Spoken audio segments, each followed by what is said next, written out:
ஒரு நாள் காலையில எந்திரிக்கிறீங்க, உங்க குழந்தை மோஷன் போறப்ப திடீர்னு அதுல ஒரு நாள் புழு பாக்குறீங்க, பயந்தடிச்சு போய் டாக்டர்கிட்ட கூட்டிட்டு போயிட்டு இந்த டிவார்மிங்கான மாத்திரை, நான் ஆல்ரெடி சொன்ன மாதிரி இந்த ஆல்பண்டசோல் மாத்திரை வாங்கி கொடுக்குறீங்க. குழந்தைக்கு அது சரியாயிரும். அதோட போதுமா? திரும்பி அந்த குடற்புழு தாக்கம் வந்து குழந்தைக்கு வர்றதுக்கு வாய்ப்பு இருக்கா? அப்படி வராம இருக்கணும்னா என்னென்ன பண்ணணும், அதை பத்தி நீங்க தெரிஞ்சுக்கணும். அதுக்கான வீடியோ தான் இது. வணக்கம், நான் doctor Nithya, consultant paediatrician and paediatric pulmonologist.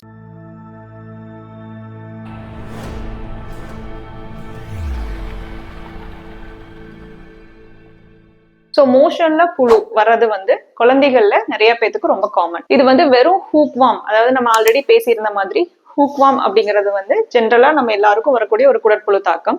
அது இல்லாம பின்வாம், ரவுண்ட் வாம், டேப் வாம், விக் வாம், இந்த மாதிரி நிறைய குடற்புழுக்கள் வந்து குழந்தைகளோட வயிற்றுல தாக்கக்கூடியதுக்கு வாய்ப்பு இருக்கு. அப்படி இருந்துச்சுன்னா மோஷன்ல அது புழு வெளியில உங்களுக்கு கண்ணுக்கு தெரியும், ரொம்ப குட்டி குட்டியா. ஸோ இதை தடுக்கிறதுக்கு என்னெல்லாம் பண்ணணும் அப்படின்னா, முதல் முக்கியமான விஷயம் ஹேண்ட் வாஷிங். நம்ம இந்த கொரோனாக்கு அப்புறம் எல்லாருமே சொல்லுவோம் ஹேண்ட் வாஷிங்னு. ஆனா இந்த குடற்புழு தாக்கத்துக்கும் மெயினா வந்து நம்ம பண்ண வேண்டிய விஷயம் ப்ராப்பரா நம்மளோட கைகளை வந்து கழுவுறது.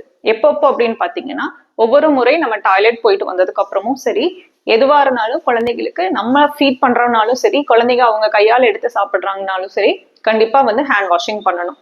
ரெண்டாவது விஷயம், கையில இருக்கிற நகங்கள் வந்து கண்டிப்பா ரெகுலரா ட்ரிம் பண்ணணும். அந்த நகை இடுக்குகள்ல போயிட்டு இந்த அழுக்கு சேர்றப்போ அதுல இருந்தும் குடற்புழு தாக்கம், அதாவது ஒருத்தங்க கிட்ட இருந்து ஒருத்தங்களுக்கு வந்து ஸ்ப்ரெட் ஆகலாம். அதே மாதிரி இந்த நெயில் பைட்டிங் ஹேபிட் இருக்கிற குழந்தைகளும் சரி, நகம் கடிச்சிட்டே இருக்கிற குழந்தைகளும் சரி, நைட்ல இந்த விரல் சப்புற மாதிரி இருக்கிற குழந்தைகளும் சரி, அதை கண்டிப்பா அவாய்ட் பண்ணணும். அது மூலமாவும் குடற்புழு தாக்கம் குழந்தைகளுக்கு வரலாம். இதுக்கு அடுத்த விஷயம் நம்மளோட சாப்பாடு. அதாவது நம்ம குடிக்கிற தண்ணி வந்து கண்டிப்பா கிளீனான தண்ணியா இருக்கணும்.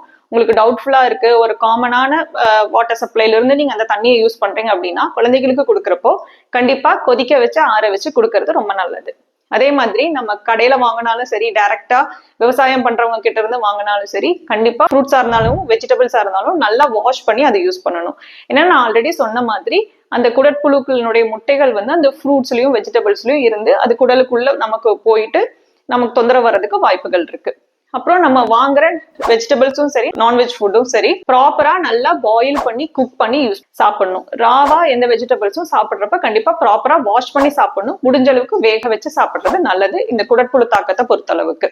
அடுத்தது ரெகுலரா 6 மாசத்துக்கு ஒரு டைம் டிவார்மிங். நான் ஆல்ரெடி வீடியோல பேசியிருப்பேன் இந்த டிவார்மிங் பத்தி, அதனுடைய மருந்துகள், அதனுடைய எஃபிகசியை எப்படி இன்க்ரீஸ் பண்ணலாம் அப்படிங்கறத பத்தியும் பேசியிருக்கேன். டிவார்மிங் அப்படிங்கிறது 6 மாசத்துக்கு ஒரு முறை குழந்தைகளுக்கு கண்டிப்பா தரப்பட வேண்டிய ஒரு விஷயம். அடுத்தது, குழந்தைகளை வெளியிடங்கள்ல போறப்போ, அதுவும் எஸ்பெஷலி கிராமப்புறத்துல இருக்கிற குழந்தைகள் ஸ்லிப்பர்ஸ் போட்டுட்டு கண்டிப்பா நடக்கணும். இது வந்து நமக்கு கால் வழியா இந்த புழுக்கள் உள்ள நம்மளோட உடம்புக்குள்ள வர்றதை வந்து தடுக்கும். அதே மாதிரி முடிஞ்ச அளவுக்கு இதுவும் எஸ்பெஷலி கிராமப்புறங்கள்ல இருக்கிறவங்களுக்கு வெளியிடங்கள்ல, அதாவது வெட்ட வெளியில மோஷன் போறது வந்து அவாய்ட் பண்ணணும். வீட்டுல இருக்கிற ப்ராப்பரா டாய்லெட்ஸ் வந்து யூஸ் பண்றது இந்த குடற்புழு தாக்கத்துல இருந்து விடுபடுறதுக்கு ஒரு முக்கியமான ரீசன். நன்றி, வணக்கம்.